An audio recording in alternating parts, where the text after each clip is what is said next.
Good afternoon, it's Artzenin. Today we're going to be talking about a little of something more and my plans for 2025. Oh, but before I go on, I am sorry. I mispronounced the names yesterday in my previous vlog, and I am so sorry. I have a memory illness and it confuses people, faces, even if it's fictional. My deepest apologies. I know who those people are.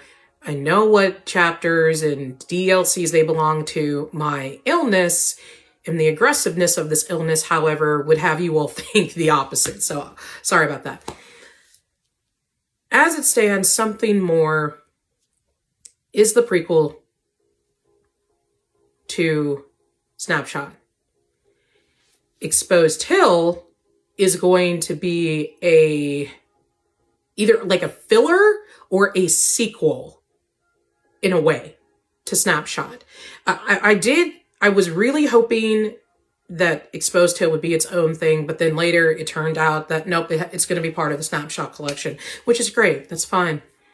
Something More was done, but due to the changes in the present, it has affected the past. Vice versa. There's been a few things I've done in Something More that wound up affecting some events in Snapshot and Exposed Hill. So I have to go back, unfortunately, and more than likely extend the deadline of Something More. Will Something More be a free book, or will people have to pay? I don't know. I would love for people to support what I do, but they don't know me. They don't trust me. And when you look at mainstream requirements, when you look at how other people do what I'm doing, it's all preference. It's all methodologies of other people. It worked for some, not for others. And at the end of the day, I am doing this for the Lord. I'm listening to them, and I do what I want to do. And if there are people out there that disagree with that, you're welcome to disagree with me. You're welcome to disagree with my method. My method isn't for you. My method, however, has been working for me, but nobody has stepped up to pay yet. No one has stepped up to support the Patreon. Granted, we don't have the Patreon active. We thought we were going to have it active weeks ago. Stuff happened. I'm going to be working on it. And Zion Studio, my own company's art department that I am also collaborating with, for those of you who don't know, I am the founder, CEO, and president of Anointed Works, but I'm also the producer in Zion Studio. It's not like I try to be all of these things and carry all these titles, but when you don't have the workforce or dedicated employees and people just keep leaving, you do what you gotta do. And I happen to be all those people, fulfilling all these things, wearing all these hats. Trust me, I've been praying and seeking more help so I can sit back and relax a bit. But I don't regret working through my own studio. It's fun in there, and it's a great way for me to work on my author career and push myself as an independent author in general. So I'm more than likely just gonna have to put Something More, the book launch date, further into the future.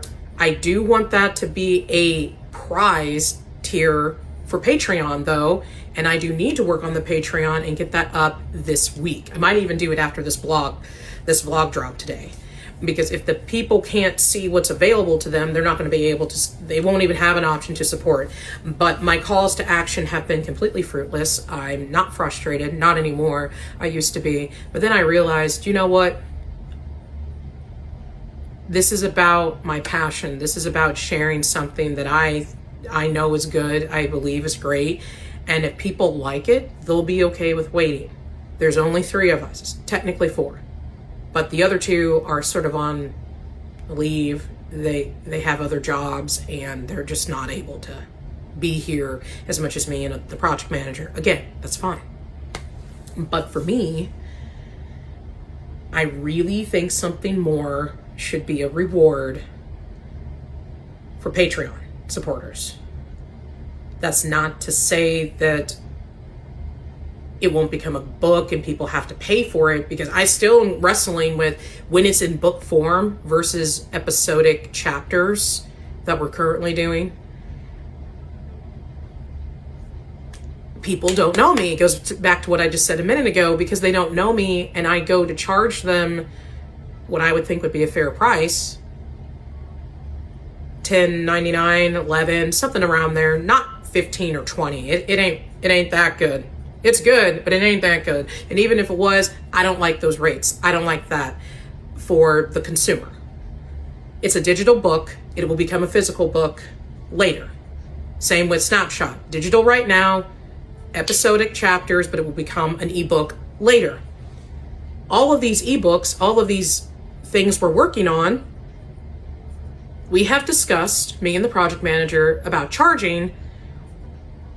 But if you're VIP on the website, you don't get charged. You can have instant access to our projects and read them. But if you're a Patreon, you get it earlier and you can get newer content before the VIPs do. People who are not VIPs, people who are not Patreon supporters, that's where it's a little hairy for me. If they don't know me and they don't have anything to chew on, how could they possibly consider anything that I do, right? As it stands right now, whether they are VIP on the website or Patreon or both, VIP and Patreon, I think it's best that this first couple of projects are free, or at least if not the entire franchise. Like, for example, say Snapshot has something else that's going to happen. I wouldn't know what that is. I'm just making this up for sake of argument. So there's Snapshot seasons 1 through 4, and then season 0, which is House of Cards.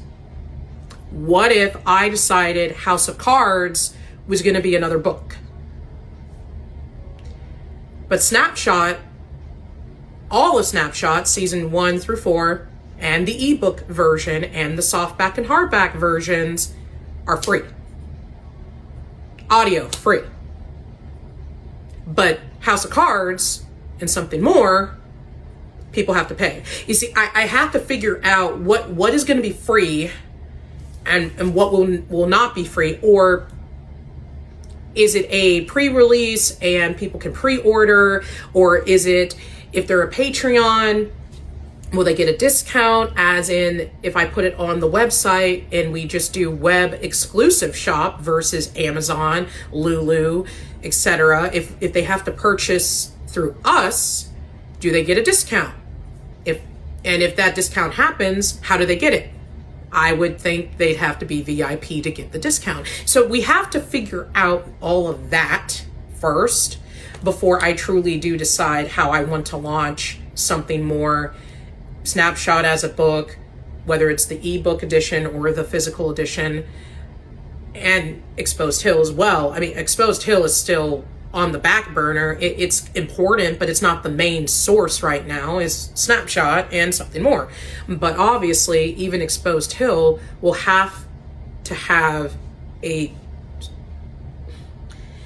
book launch date, and it will have to have either a physical or digital copy of the episodic adventures of Exposed Hill, because we're still going to continue to use the episodic adventure approach for all 3 of these titles that I have just said. Do I make royalties, and is this about royalties? I could care less about royalties. What I care about is helping somebody, having somebody connect with my characters, and where I am a pastor as well and a Hebrew minister, I want people to see the truth, the accurate truth. I want people to think. I want them to think critically, and I want them to really figure out for themselves who's real and who's not. Because if someone can figure out who's a real deity and who's not, and someone has that spiritual enlightenment and understanding that Enoch did, or Levi did, Reuben, Solomon, etc. There's a lot of people who had a lot of spiritual enlightenment. They knew So either they were all crazy and they made it up and they saw those visions. But then here's my question. How come all these people who were born in different times, that had different mommy and daddies, that were in different eras, both Old and New Testament, saw the same stuff? Who's giving these men and women these visions? Hello? Have you all not asked yourself that? If Yahweh Jehovah is a lie,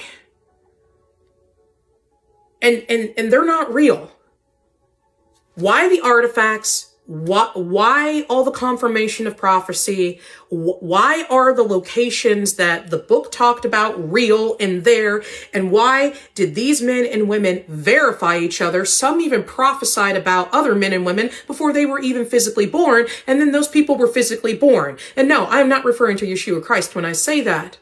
Enoch prophesied about Daniel. He prophesied about John, Revelation John, and Christ. And those people weren't even here yet. That's what I mean by I want my readers to think critically, and I'm more interested in that than a royalty. I would probably let everything be free if it was truly up to me, but my PR team and Zion Studio, who is also working and giving their time and labor, they can't do that. It's not fair to them. They have families or they have bills just like I do. I'm doing everything for free right now. I don't get paid. I am very poor. I have nothing. I am disabled. I worked really, really hard for so many years in Adam's world. I did labors that a woman shouldn't do. But I had bills to pay. So, basically, after I got broke by the world and tried to apply for disability, after 10 years, they just wouldn't give it to me. They would deny me. It wasn't worth it anymore. So I said, all right, Lord, what can I do in the spare time while I'm waiting? Or Lord, what am I going to do in general? And they told me the same thing they've always told me. Go draw and write for me. It's okay. Let everything else go. Some Christians, when I saw counsel and told them what the Lord had revealed to me, mocked me, laughed at me and said, nope, you have to have a day job. You have to pay your bills. They had no emunah whatsoever. You know, Noach, I think I'm saying his Hebrew name, right? Noah, was told to build that ark and the Lord did not pay him. 100+ years of building that thing. He didn't get paid by the Lord. His payment, his eternity was his payment, because once he returned back unto Elohim, since this is the Torah days though, he went down into Sheol, into the paradise part, but now that we are under the Brit Chadasha, he has been taken upstairs to Shayayim. He has everything and anything he could ever desire and then some, beyond his expectations. But he put in the work. He put in the time. He built something that took 100+ years of his mortal life away from him, because the Lord needed him to do this. Lord could have done it, but he included his children in what he was doing. Why? Because he's cool like that, and he wanted his kids to be part of something great. I realized that Elohim and the three of them could just go and do all of these things by themselves. They don't need us. But the fact that they don't even need us and they include us is a big thing. So I already know the Lord could have written Search for the Griffin, Snapshot, Bard Tales, something more. Could have written all these books and be done with it. But instead, they gave me this gift and they wanted me to use it for their glory and their purpose. So now it's not about the royalties. I'm probably not going to make a lot of money. But that's okay. I really just want somebody to read. One person is all I'm praying for. One person to come up to me and to say, hey, I read Search for the Griffin. I read Snapshot. I read Exposed Hell. I read Bard Tales. And I would go, and it made me think. That's all I want. I don't necessarily need to hear them say, I got this miraculous salvation and I'm saved now. And then waterworks. That's cute. That's great. But if they could just say to me, you helped me think without judging me, without pressuring me. I was just able to sit there and go, huh, that's interesting. That's all I want. That's it for the day. I'll be back with another juicy update. Much love. Bye.